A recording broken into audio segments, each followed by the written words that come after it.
Hey friends, welcome back. Today we are going to talk about creating your first character or a new character in PCGen and kind of how we create them here in a nice virtual way. You can also do this, in person or with real dice. But before we get started with that, I just want to touch base on a couple of sources that are good to use for reference if you don't have all the books or you're just getting into this and trying to learn things.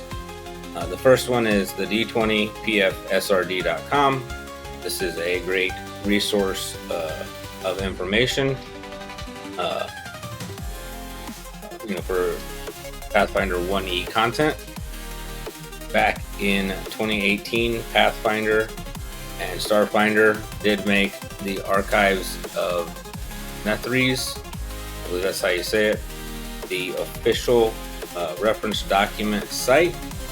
And they have lately been working on improving their Pathfinder 1E information.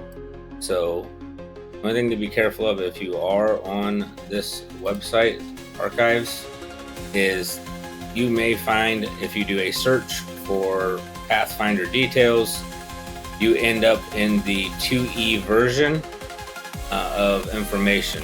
So you could be over here reading about feats and you're finding some type of feat and then that doesn't match up. Up here in the corner, it will tell you are on second edition. You want to make sure you're only looking at stuff for first edition if that is what you're playing here with us. But this is the official back site for online resource. They're both good. This can get you there. If you're not sure, you can use this as your backup. So the first thing that we would do when we are rolling a character up online is, roll for your stats. And the way we do that, I like this dnddiceroller.com, is you would come in here, and I've kind of already rolled these and gotten into a spreadsheet, but I will start over. You can do this with real dice. You can just take 18 d6s, which is, pretty easy, and you roll them. And then you can take any value you want. And of course, every DM is going to have a different way of rolling their stats or figuring their stats out. This is just how we do it. But for us, you can reroll any dice you want one time. So if I wanted to reroll this 6, I could.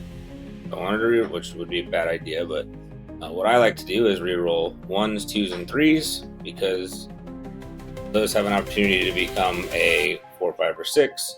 Or stay a 3, so you have 4 chances of being the same or better than a 3. So I would reroll 1, 2, 3, 4, 5, 6, 7, 8, 9, 10, 11. So I would choose 11, and I'd roll those, and I would cross out the ones that I didn't roll and take this new roll, which kind of good that I did because most of these are better. And on this last one, I just used my snipping tool in Windows. I cross out those for easy visual, and then I got my second roll there. So then in my spreadsheet, I just write all those numbers down, and then you break them out into your stats. So you'll need 3 dice to formulate one stat, and you can use whatever combination of those dice you want to get your stats. Mine total 73, so I'm not going to nitpick to death right now. As the example, I want to make sure I hit 73, but this is a lot easier to do, I think, with real dice, because you can kind of group them and move them around a little bit easier. But I like to cross them off, in the spreadsheet. And then we just send, as a courtesy to our DM, we kind of send this picture to him as proof. If we were to roll the dice in reality, we would just take a picture of that with our cell phone and send it to him. Or if you're doing it in person, we would just roll it out with him in person. So other than that, once we get that, then we would be able to open PCGen, which I've already done. We load our sources, which again for us, we go to advanced. We're using this homebrew. I've already have loaded, so I don't have to reload it again. And you would do file new. Then from there, you would start filling out your details here in the PCGen. So we would name our character.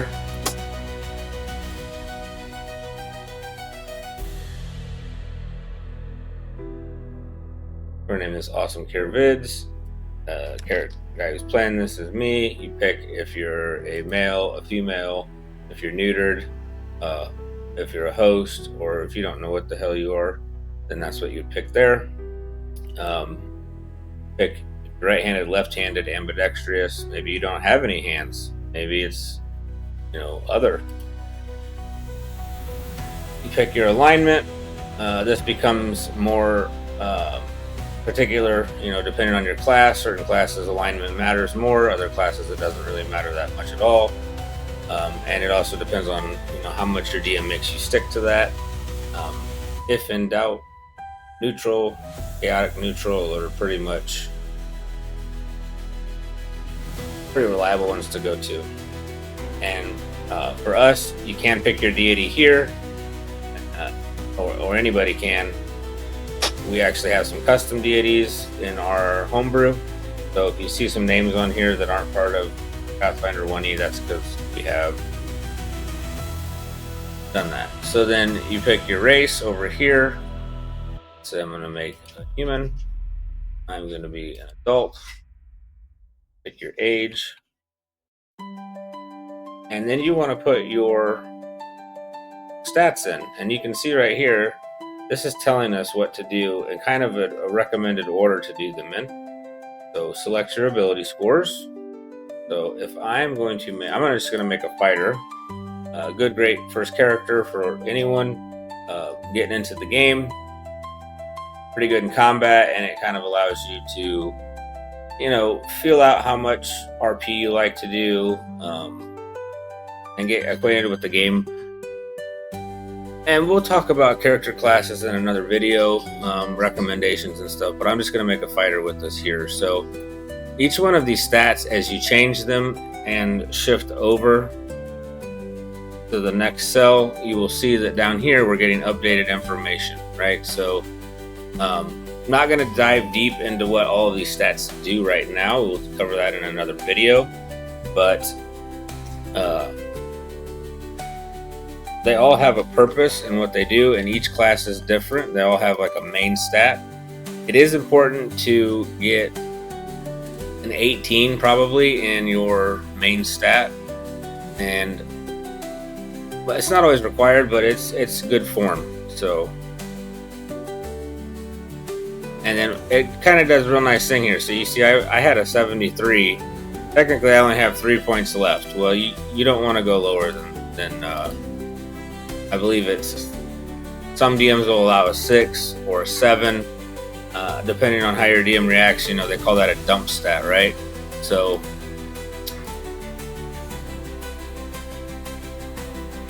I'm gonna put mine.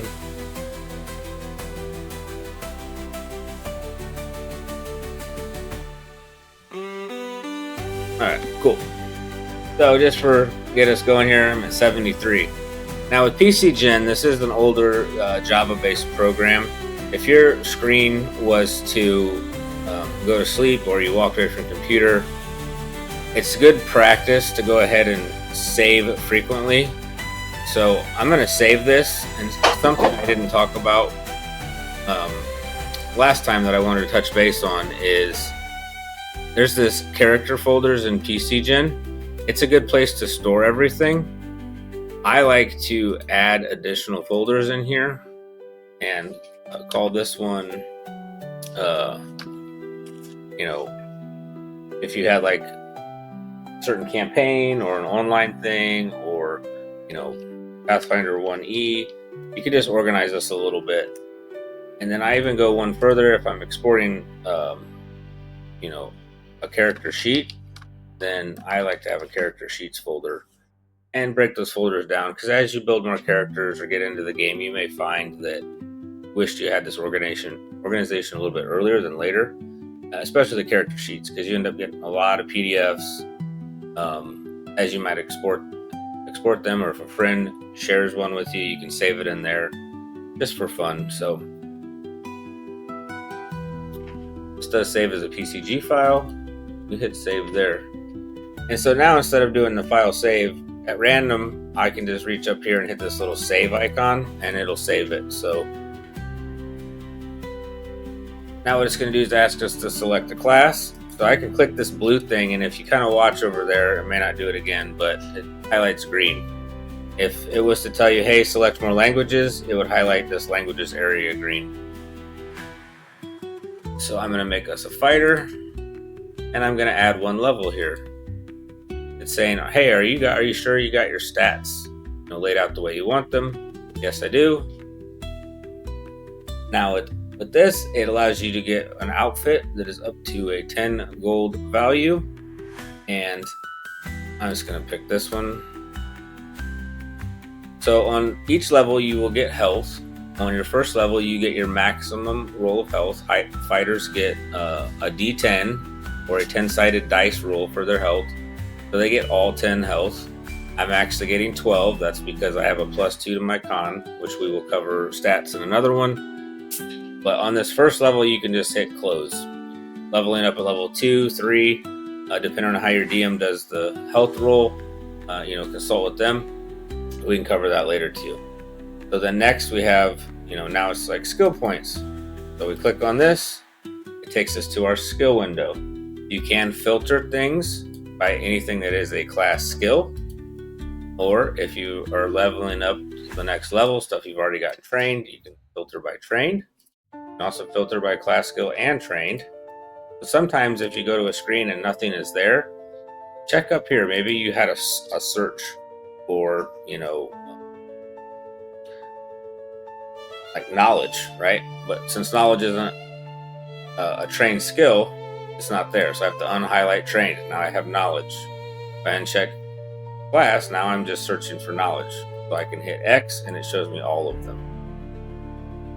Now you can do this in order. I like to do my traits next because sometimes you might pick up a trait that would give you a class skill in something. So I clicked on traits, I come here, and if I pick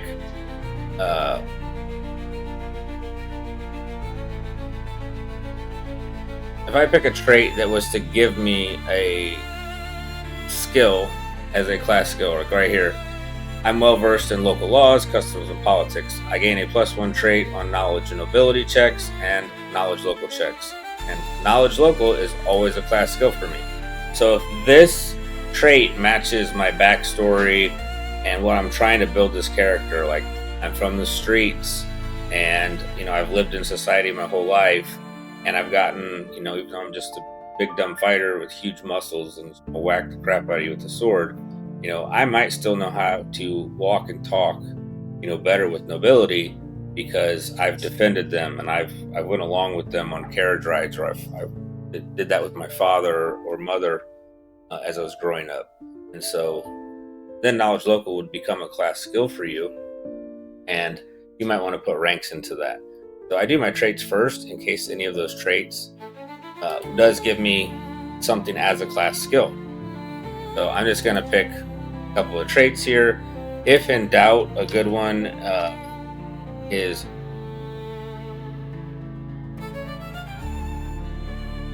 reactionary. It gives you an initiative bonus. So if none of the traits are calling to you, or you're not trying to fit a certain theme, reactionary is a good one just for a little extra bonus to initiative. And then I go ahead and go into my skill points, and if I was building someone who was good with knowledge local, because that was my theme, I would probably want to put points into knowledge local, which I didn't pick that one. So you can see for me, it's not a class skill. So, but knowledge dungeoneering is, well, that might be good since, we're probably going to be in dungeons is a good guess. Perception's a good one, but it is a wisdom-based skill. So over here, you can kind of see your skills. Perception is wisdom. So your wisdom modifier, those stats on the first page, these skills will affect that over here, which is why some of them are already at -1, right? Use magic device. Well, that's, I think, charisma. And if I put a point in it. So that can't be used untrained. I'd have to trained in it. But on the other screen, I made charisma 8, which is actually a negative. So putting a point in that would be very bad for me at this point, unless I did it level after level. So pick your skills. I get 3, 2 for being a fighter per level, and 1 extra one because I am a human. So I'm just going to pick a couple of skills that really don't matter for me right now. You pick the skills that interest you. Again, you can go to those websites and reference what those skills would do for you. This human racial subtype, and you can see I had REA up here and I don't see anything. So I have to clear my filter. That was a perfect example. I don't want any racial subtypes. You can actually look these up and see if any of these fit you. There is a pro and a con to everything in the rule set. So if I pick this, this trailblazer, he is going to get a replacement for the skills trait with the Heart of the Wild. And if you want to get that linear with it, you can actually come here to this racial trait and pick which ones you want to swap out. So if you were to take adoptive parentage, when you do that, you are going to replace the bonus feat that you get from the race. So everything has a trade-off. If you pick adoptive parentage, then you're going to gain, an additional subtype, a humanoid race that's not human as your subtype. So that may fit what you want. Maybe your aunt did something with the goat person at one point in time, and you've got goat in you in some way. You design your character to you. There is a lot of flexibility. I'm going to leave mine stock standard human. Ability bonus right there. And since I am a big dumb fighter, I grab strength and I add it. So that's why 18 was good, especially if your racial trait allows you to boost that even higher. Now my strength is going to be a 20, right? Now you can make a 2-weapon fighter, and that would probably use dexterity instead of strength. But that's a specialized build. You can learn about that stuff, online. Favorite class? Of course, I'm going to pick fighter because that's the class that I'm playing. Now, if you were going to multi-class later, not recommended in Pathfinder 1E, by the way, but if you were going to multi-class later and you knew you're only taking 1 or 2 levels in fighter, maybe you would want to choose that other class you were going to go to as your fighter. Now, as your favorite class. Now I could go, I need to save there. I could go back to the main screen, but I can see right here that I have 1 and I still have 1 remaining. So I can just drop down here and I want to clear my filter and I want to make sure I hit qualified. So my favorite class bonus that I get to pick is I can get a bonus to my CMD, I can get 1 bonus hit point, or I can get 1 bonus skill rank. So for me, I'm going to go with hit point because I'm going to be in the front lines and I'm going to be up there just chopping shit's heads off. Alright, next is my feats. So for feats, I'm going to pick, a couple of power attacks good for a fighter. The nice thing about here is you don't have to necessarily go to the website. You can click qualified right here in PCGen and just read, hey, okay, this isn't implemented yet. Additional traits, you have more traits than normal. That one you might want to look up. Arson, just kind of tells you what it does. So you can just stay here and read, or you can go to the websites and look things up. Endurance, you gain +0. So this says +0. Once you actually add it on, it will take your bonus modifiers and show you what it is. But this +0 is a variable.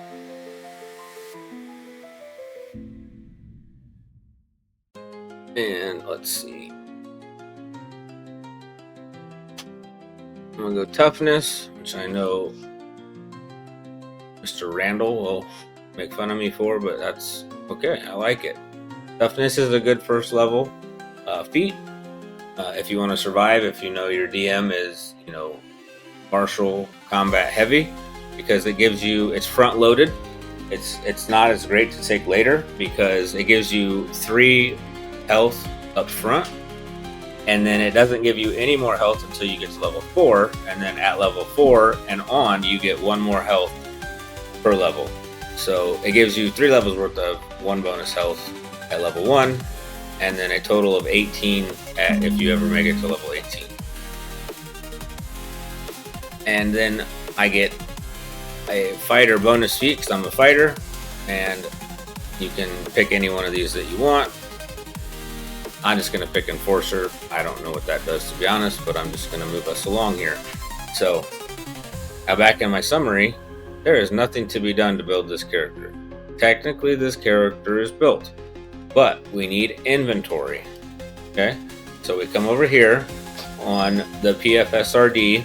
It will tell you that a fighter rolls, I believe, 5d6 to find its gold. Let's just do it real quick. Right up here, fighter. I could click fighter over here too.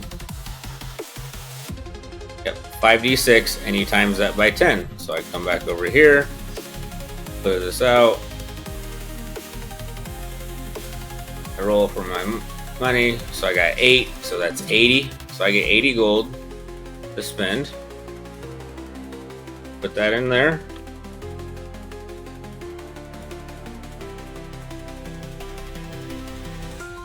Oops, sorry, next one down in the funds, 80 gold. And then while you're experimenting here at level, before you play, you want to change this to character build. What will happen is as you buy stuff and sell it, if you have this at 150, you're only going to get 50% of the value back. So you come in here, you buy whatever armor you want, and if you click affordable and qualified, it's only going to show you stuff that you can wear and use. So let's say I wanted some padded armor and I want some weapons. It's really nice, they break them down in different classes. And then down here at the bottom of the weapons is weapon groups, and I recommend any casters out there get themselves a light crossbow and some light crossbow bolts. Casters in Pathfinder are very, very weak in the early game because they don't have a lot of spell slots to use. So early casters, get yourself a light crossbow if you are able to. I'll go ahead and get one for me. Probably would have taken something else, but let's do that. And then I know I'm going to want a great sword. Probably can't afford it now. It's 50 gold, so I can't afford it. I only got 40. So I'm going to just ditch the light crossbow, level 1. I'm sure we're going to kill something with the light crossbow at some point, so I'm just going to do that. Now, if you do have extra funds, if you type kit in here, I have all of these kits, and they are really good because they come with your bedroll, your belt pouch, your flint and steel, your iron pot, your mess kit, your rope, your soap, torches. So if you're going in the dark and you've got your flint and steel, you can light your torch, right? You got your trail rations, you got your water skin. Some DMs are a stickler for these things. Some DMs are like, okay, they've got them on them. I would assume they're going to restock these every time they go to town, and it's kind of a freebie thing. It's 9 gold. I like to play by the rules and always make sure I buy a kit. If you can't afford your full kit, you can come in and just get, you can actually sort these by the cost, and you could get a mess kit or a fishing kit. I have a lot of gold left over, and I'm playing like, I would get a grooming kit, get a cooking kit. And so once you purchase all of your stuff, you come over to the equipment tab. Now you have to actually put it on. So I'm going to equip my padded armor, and it's going to tell me where I'm going to put it, armor. If for some reason you were going to add like a buckler and your two-handed weapon, you may have to play with, which one you equip first to make sure that it's equipped in your hands, and then your buckler would go on your wrist, right? So you may get an error. So you may have to unequip the greatsword, put your buckler on. And my fighter's kit's just going to be carried, and this just not running around naked. And there is that. Now, the last thing I'm going to touch base on is filling out your details. So under description, you have your details. You can hide any of this stuff. So if you're not worshiping a deity, you can get rid of that, or you can leave it on there. You can add your skin tone, your hair color, your hairstyle, or if you don't care to tell everybody that, don't worry about it. Eye color. Now height, this is in inches. So this isn't 5 foot, with a thing in 4 inches, right? This is total inches. So I'm 69 inches tall. It's going to figure out the feet for you. Your weight is in pounds. So, I'm 195 pounds. Am I from a region? I'm going to uncheck that, right? If you want to add custom detail, you click that button, and let's say, you want to add your birthday, what city you're from, your birthplace. Are you scared of anything? I'm scared of, big mean DMs. You guys freak me out. Portrait. So you can go generate a portrait, or if you hand drawn something, or you can go on, any one of the AI generators and get your portrait. You'd hit load. You go pick your picture file. It's going to come in here. You can zoom it however you want. Then you got your bio. You can put a little bit about your bio if you want to do your description. This other asset is real nice. If the DM's giving you like items, in mine we do what's called hero points. Every level we get a hero point. So you can keep track of your hero points. 5, because we're 5th level and never spent any. So this is just a nice place to keep notes in other assets. If there's any like homebrew items, or maybe you've gotten something that your class isn't supposed to have, but it was gifted to you by the DM, you can keep track of that here. And there's other note places as well.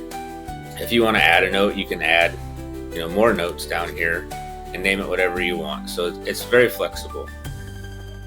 You have this in-tool character sheet, but better than that, you would save this and then send this off to your DM if he's going to use the PCGen. But even if he's not, and you wanted to have a nice clean character sheet, and this is why I recommend this even if a DM is not going to use this, is you can do file export.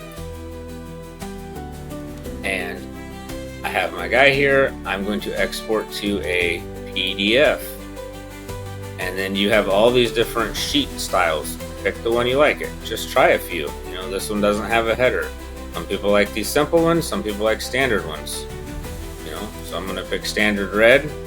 I'm going to export. And then, for me, I like to put them in my character sheet folder. Name it whatever you want. Maybe it's the date, or, you put level 1. So you wanted a copy of what it looked like when you were level 1. You do it when you're level 2, yada, yada, yada. Or, after session 1. And then do you want to open it? Yes. Well, here it is. It's my guy, 5'9", 195 pounds. It's got my HP, my armor class, all my stats, my skills that I have, and what their ranks are, if I've trained any of them. Got my greatsword.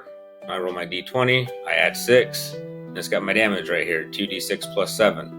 And I come down here, and it tells me, here's my traits, reactionary.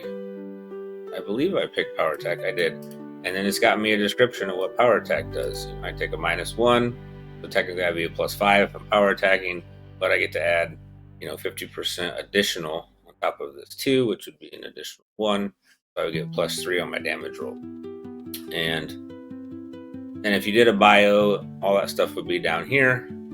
And very important that I am scared of big mean DMs.